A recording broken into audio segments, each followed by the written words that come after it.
You're going to hear a lot in the coming days about a supposed victory for Democrats in the so-called bipartisan infrastructure package that passed the House on Friday night.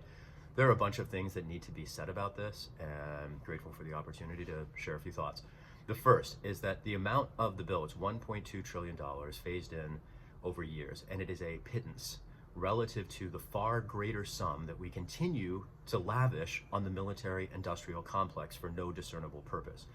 Second, it's presented publicly as an infrastructure package. Don't buy it for a second. This is a privatization measure first.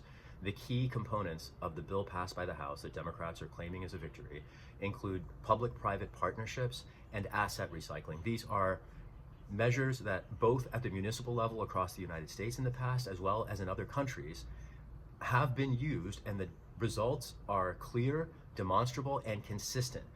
Communities lose not only democratic control over infrastructure that was previously publicly owned, but then the public ends up paying costs for it. I used to live, work, and study in Chicago in the 1990s, which had a particular experience with this.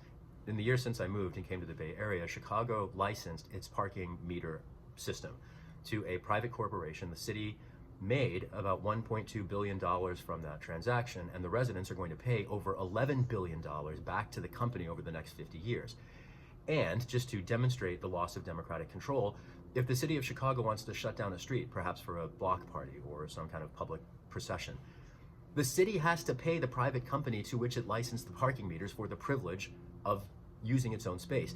This is a problem, not just for people paying increasing fees, but systemically, this is a microcosm of fascism, the fusion of corporate, private power, and state power in the derogation of individual rights. We are witnessing capitalism assault democracy yet again. And Democrats, corporate Democrats, are outrageously claiming credit for it. I would have voted against the measure. I'm grateful for the 6 House progressives who voted against it. They need backup.